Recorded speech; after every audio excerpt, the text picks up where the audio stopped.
শুরুতেই সংবাদ শিরোনাম। আওয়ামী লীগের পতন থেকে শিক্ষা নিয়ে জনবান্ধব রাজনীতি করার আহ্বান খালেদ হোসেন মাহবুব শ্যামলের। ব্রাহ্মণবাড়িয়া নিউজ, সংবাদে সারাক্ষণ।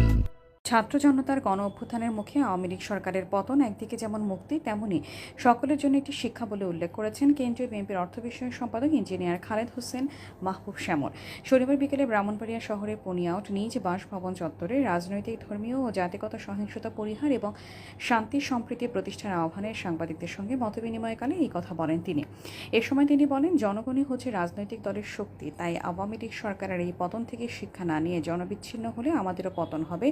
তাই জনবান্ধব রাজনীতি করতে দলের সকল নেতাকর্মীকে নির্দেশ দেওয়া হয়েছে। এই আন্দোলনের মাধ্যমে দীর্ঘ স্বৈরাচারের অবসান হয়েছে জানিয়ে তিনি আরও বলেন, ছাত্র জনতার ঐতিহাসিক বিজয়ের আনন্দে কিছু সুযোগ সন্ধানী অপশক্তি বিভিন্ন সংঘাত, ভাঙচুর, লুটতরা, চাঁদাবাজি সহ নানা অপকর্মে লিপ্ত। এসব অপকর্মের সাথে বিএনপি বা অঙ্গ সংগঠনের কোনো নেতাকর্মী কোনোভাবেই সমর্থন বা প্রশ্রয় দেয় না।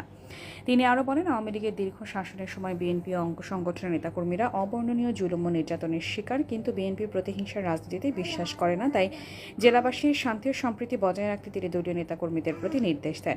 তিনি সংখ্যালঘু, ব্যবসায়ী, চাকরিজীবী সহ বিভিন্ন মতের রাজনৈতিক কর্মীদেরও নিরাপত্তা নিশ্চিতে দৃঢ় প্রতিজ্ঞার কথা জানান। কোনো ব্যক্তি বা প্রতিষ্ঠানে কোনো ধরনের হুমকি বা নিরাপত্তাহীনতায় ভুগলে আইন শৃঙ্খলা বাহিনীর পাশাপাশি বিএনপি নেতাকর্মীদেরও সহযোগিতা নেওয়ার আহ্বান জানান।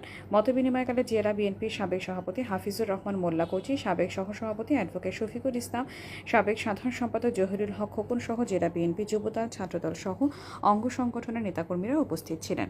News desk, Brahmanbaria news.